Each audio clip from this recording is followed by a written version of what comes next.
All right. We're live at the same time. Welcome.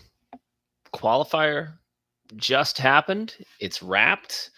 It is done. If you guys can hear me on YouTube, just let me know. It helps me out to let me know if you can hear me. And man, what else? What do we got going on? So I do want to go through what happened on the men's side, what happened on the ladies' side, and hear your guys' thoughts, and maybe just share some thoughts and shoot some stuff around and talk about tomorrow's predictions. So, what I want to hear from you guys. What up, Alfie? How you doing, brother?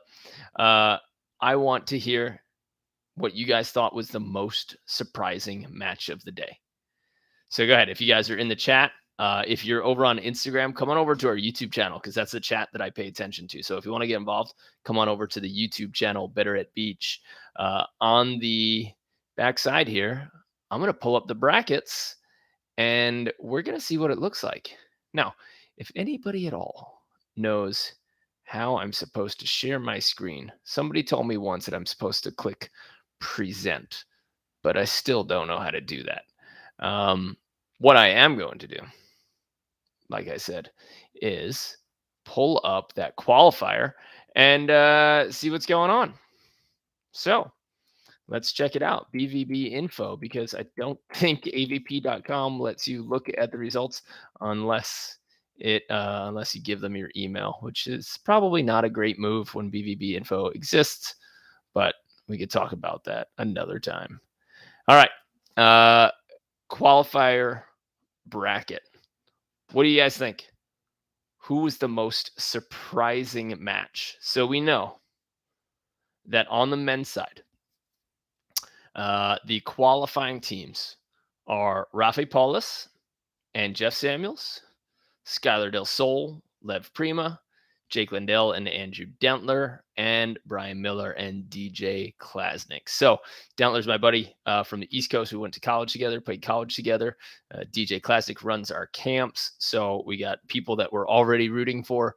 Rafi, I've always loved. And Jeff Samuels, we partnered last year in the Colorado tournament up in Aspen.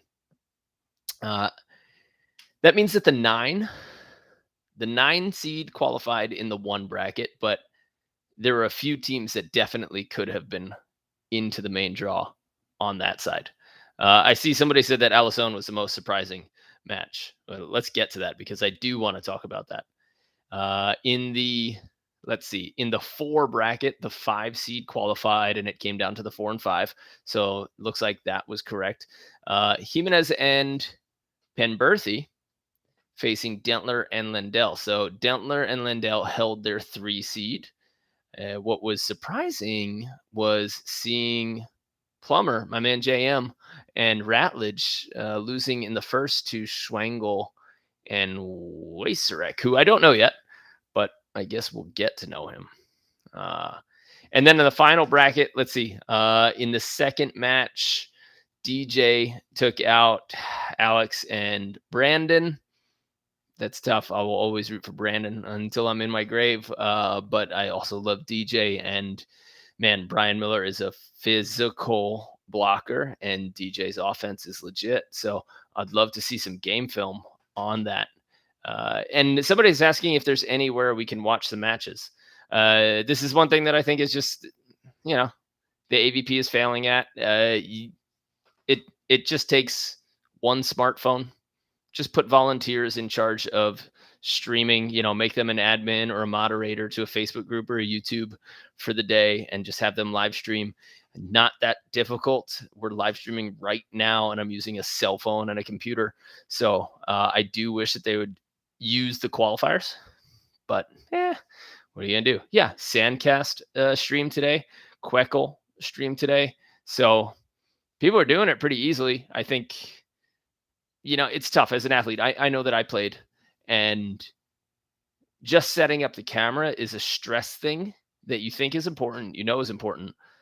You want people to be able to watch, but in the middle of playing a match and setting up and doing your thing, it just becomes almost not worth it.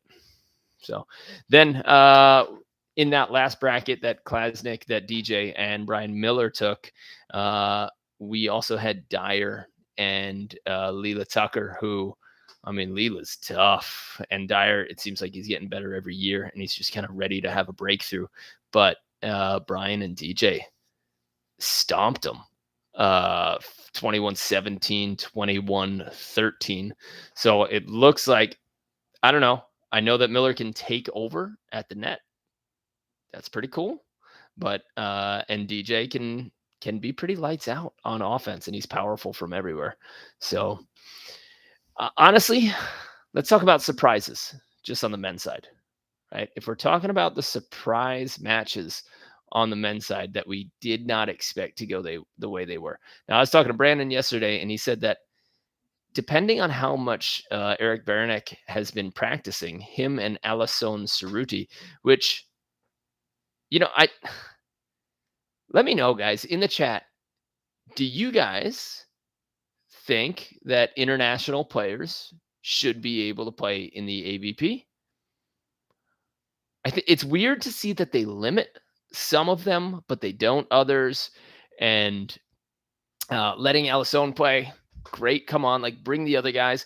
But the problem is that there's not enough money. There's definitely not enough money. And to say that you're an international player and you're going to come over to play, you're still not covering your expenses there. And I don't know if the AVP asked Alison to come play or if he was just into it. I don't know. It's tough. I think we should have the best league, but we'll never compete with the FIVB as it is right now. And I don't mind international players coming on over, but it just doesn't make sense for them to travel here, to live here, pay all of the expenses for the prize money that's being given out. So, and the reason, so Joseph Gustafsson said, why keep them out? Because there's no hard and fast rule right now. Some international people and players are allowed to compete and some aren't, and there's difficulty. So, I've never gone through that process, and I'd like maybe DJ Klasnick, who's Serbian, to come and tell me what it's like getting to play for the AVP, as well as the Canadians on the women's side. Oh yeah, bring them all. We had another Olympian. We had Sam Schachter, who was playing with Travis Mayweather, and bring him over. But I don't know what the rules are, because I know that sometimes it's been strict, and now it seems like they're letting anybody play. And I don't know if that's a desperation thing by the AVP, and it doesn't look like the AVP is getting stronger as a business or financially, because they're eliminating tournaments, they're lowering prize money. But I'm rooting for the guys who are out there competing right now and getting it done. I'm just hoping that it lasts. So we'll see. Anyway, Alison and Beranek, they ended up beating Grissel and Yang, who I thought had a chance of taking them down, because Nate Yang, he coaches our camps, and he does really well. He's got great ball control. And Grissel has the ability to take over matches from a blocking standpoint, and he can side out and hit on two really well.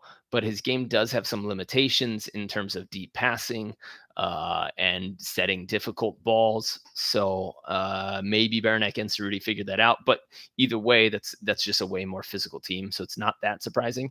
Now, Skylar Del Sol and Lev Prima. Like, Lev Prima started with Klasnick, started with DJ. He used to play with Lendl, and all of these guys kind of passed over Dentler. Del Sol dropped Dentler and is now playing with Lev. So the funny mix up to see like kind of similar results. I don't know if every one of these guys should have been dropping Dentler and just passing over him, because he's been proving it time and again that he is a main draw player, as well as, DJ is absolutely showing up. So Lev Prima's in and out, and Skylar's in and out, but all these guys are just sick athletes. You're just waiting for somebody to take over. So that means that tomorrow, just from the men's side, and we'll get to the women's side in a little bit. All right. But that means that tomorrow, if we look at it, the first matches. Oh, and pretty surprising, that Mayweather and Shakhtar being an Olympian and Travis being solid. This is definitely so. Let's talk about this. This is definitely the deepest qualifier and tournament of the year. There's no FIVBs. There is a Norseka, so we're missing Jake Arudia and Ian Satterfield. Okay, but this is still a deep tournament. So that means that tomorrow, the number 1 seed, Triborn and Game Shock, playing against Rafi and Jeff Samuels. The favorites are obviously Born and Shock, and I think they're more consistent, so that should go to the tape. Baumgren playing with Lotman for, I think, the first time.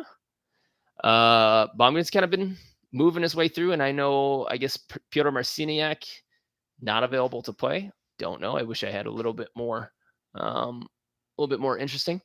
And hey, Chronic, if you head over to my YouTube channel, it stays live.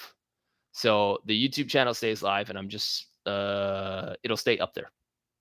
So if you want to watch it or rewatch it, then it should be there for you. Against Brewster and Friend. So Baumgren and Lotman against Brewster and Friend. And Brewster and Friend have been on fire. And Baumgren hasn't had too many great finishes recently, but Lotman has the ability to get to an AVP finals, and Tim does. So if they play well, that's going to be a really good match. But if they're not on, then Brewster and Friend will crush for sure. Now, Benesh and Partain, who a lot of people have been saying maybe they're going to be the number 1 seed. Maybe they're going to be the favorites. They have a breakout year this year. They're playing Sean Cookie and Jake Dietrich. And my take on that is that it goes to the tape too, Benesh and Partain. Budinger and Evans are playing Dentler and Jake Lindell. Now, of course, I'm going to root for Dent. He's my guy. But, dude,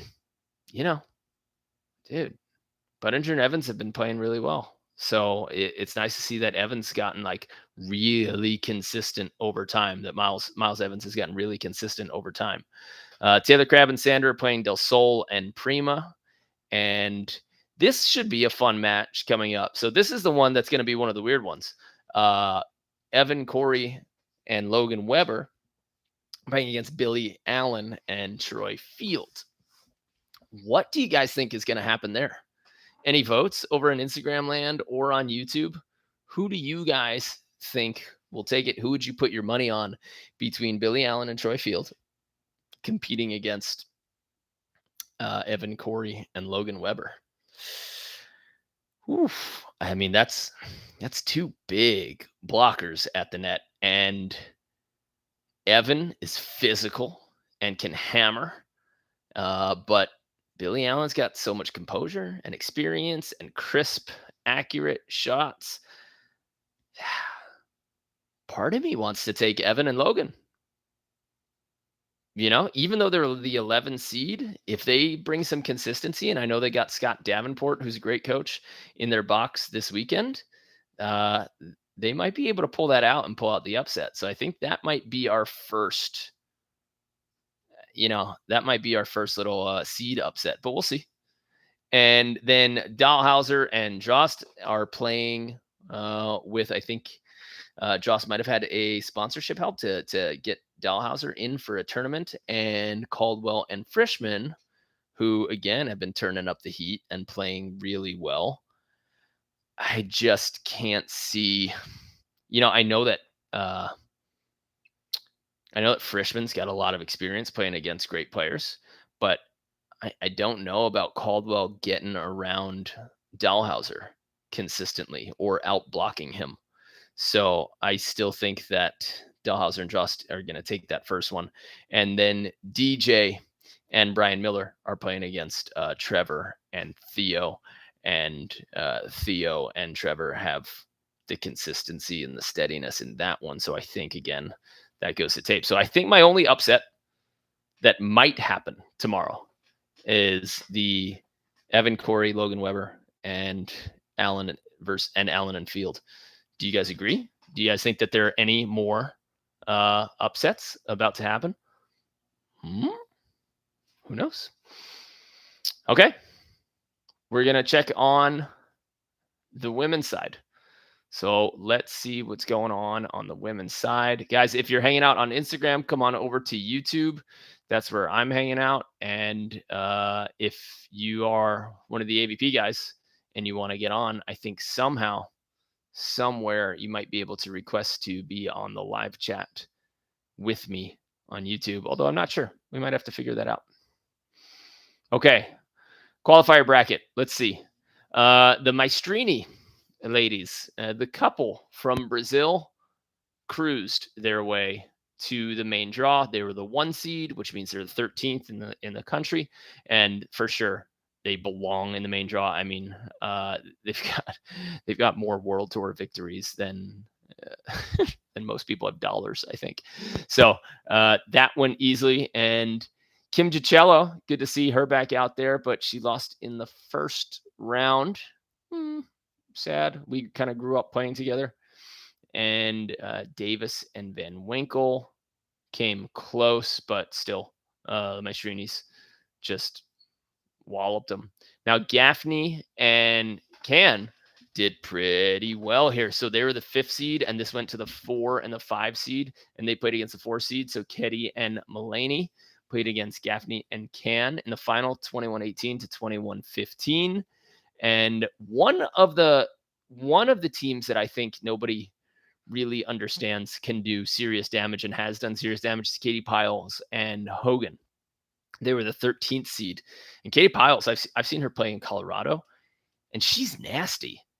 She's underrated because she doesn't come out to a lot of tournaments. She doesn't come out to California, but she's gross. Like, she can get stuff done. And to see her lose in the first match, 18-16, a little bit of a surprise. But if she plays another qualifier, and that same team, Hogan and Piles, if they play in a qualifier, they can make an easy run. Here's what's nice: to see a full qualifier on the men's side and the women's side. Kind of pisses you off that the AVP turned away so many qualifying teams. It seems if we're struggling for money, if you needed to take away prize money and tournaments because there's no available cash, and now you're turning away thousands of dollars from the qualifier, where to set that up to pay for the extra hour of time and referees and maybe 6 or 7 more nets. I don't disagree. I don't agree with cutting out half of the qualifier. If you can't if you can't pay people enough, if you're putting out AVP tournaments that are paying less than local organizers, why are you turning away that money from the qualifiers and the people that want to play in Huntington, which could be like the most packed thing there is? Would it be fair or fun for a qualifier team to have to play 5 matches or 4 matches to get in? No, that would suck. But is there a way to run a double qualifier so that the top 40 teams or something like that could wait and only need to play a max of 3? Yeah, maybe you have that, but turning away thousands and thousands when you're bleeding money and you don't have enough to pay players seems silly. All right. Now Bauer and Horton made it all the way as the 3 seed until they ran into Anderson and Turner, and Anderson and Turner stomped them 21-15, 21-15 in 32 minutes. So the 6 seed went in, the 1 seed, the 5 seed, the 6 seed, all pretty close. And then Kim Hildreth and Kirsten Van Gunst made it all the way through to the qual. And Kim just keeps getting better. It seems like she's one of the players who found her stride, like late 20s, early 30s. That's awesome. That's fun to see. Somebody who didn't just like turn it on right out of college or 2 years in. She just keeps improving and keeps getting better. So that means on the women's side, let's see, the winners bracket starting tomorrow in the early afternoon, late morning.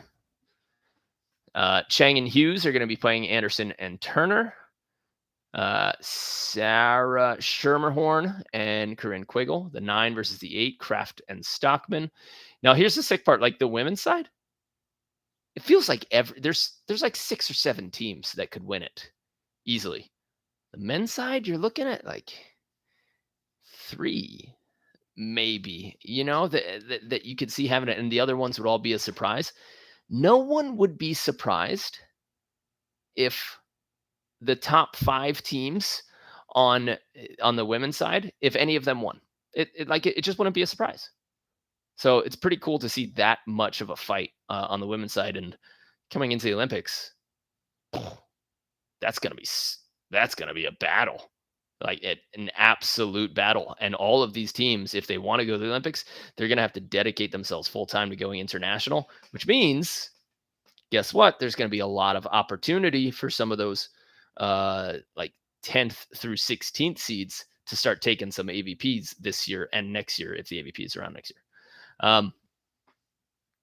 Now, Cannon and Sponsel are going to be playing Rodriguez and Simo. The Maestrinis are going to be playing Flint and Scholes. Flint, as a mom, is absolutely just on fire. What a beast. I'm seeing what it takes to be a mom, and the fact that she's out there and competing and doing it all, like, so much respect for Flint. And the Canadians, Wilkerson and Humana Paredes, are going to play Hildreth and Van Gunst. And then Scott, I need to learn to pronounce her last name, and Gina Urengo are playing against Harvard and Kalinsky. That could definitely go either way. And Sarah Pavin playing with Kelly Reeves. That'll be interesting because Pavin stays pretty steady, pretty chill player, but Reeves is all fire, and she's beats her chest and stares through the net, and I like watching her play. So that might kind of be like a like Casey Patterson and Phil type mix, where one person's staying super calm and the other's getting fired up. But we'll see how that goes. And Kraft and Muno, Zana, they're playing against Pavin and Reeves, and then Gaffney and Can are playing against Cloth and Nuss. And Cloth and Nuss, I think they just came off of a gold medal on the FIVB. They're absolutely a ridiculously good team. So that's the rundown. And who do you guys, so in the chat here, before we get to any like little bit of Q&A, who do you guys think, if you had to vote for 2 teams, what do you think on the men's side the final is going to be for Huntington? Huntington men's final. Write it here so that you could call yourself out, so that you could look cool if you're right, and so your friends can call it out if you're wrong. Same thing for the women's side. Women's side, I want you guys to announce the finals starting right here. So I'll give my prediction. I'm going with 1 and 2. For the women's side in Huntington, I think Chang and Hughes are going to be playing against Cloth and Nuss. I know that sounds like an easy, kind of like a cop-out, going directly to the tape, but they're legit high-quality teams. I mean, the only possibility is that Nuss and Cloth get knocked out by Melissa and Brandy.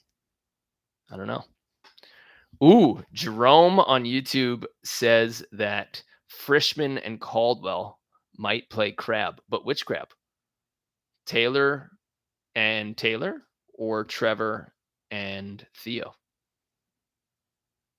And Jerome's got the vote for Cloth and Nuss to win all the women's side. All right. Frischman and Taylor would be, to see Chase Frischman on the other side of the net from Taylor Crab, just in terms of digs per game, that would be a fun match to watch. There would actually be rallies on the men's side. That could be fun to see, that many digs per game and that much athleticism in the back row. Yeah. And on the men's side, let's see, who would I pick if I needed to put money on somebody right now? Who would I pick to be in the finals for the men's?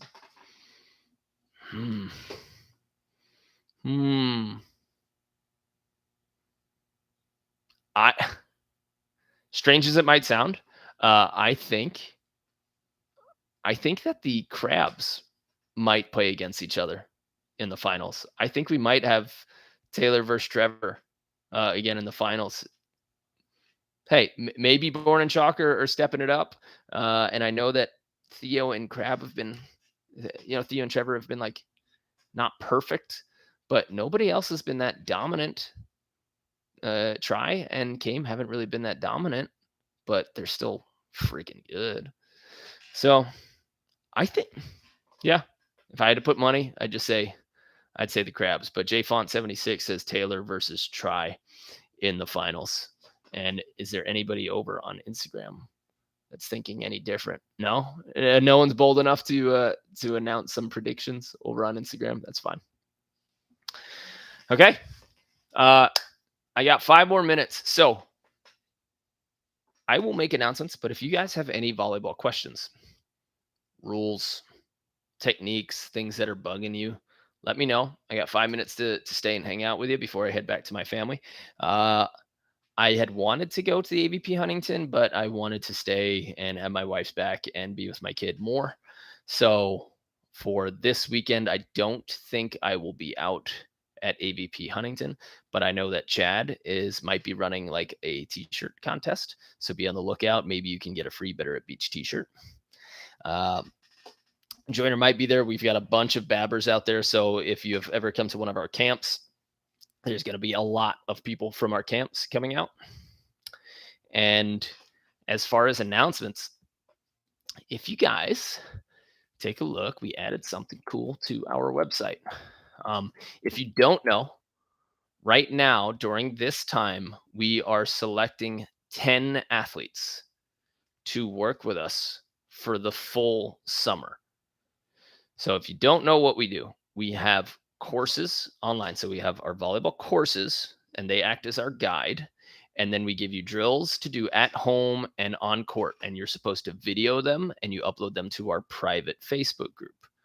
When you do that, we coach you on your strategy, your technique, everything that we're telling you to post. We actively coach you on it. So you will, through this entire summer, have the opportunity to be coached for the whole season by us. Now, consider us a remote coach, right? But we've got 4 people on our staff ready to coach you as soon as you post your film in our private Facebook group after you get the membership. However, for just 10 people, we're going to be having 2 live meetings per week, which means you'll actually get to sit there, talk with us, discuss the match, problem solve live.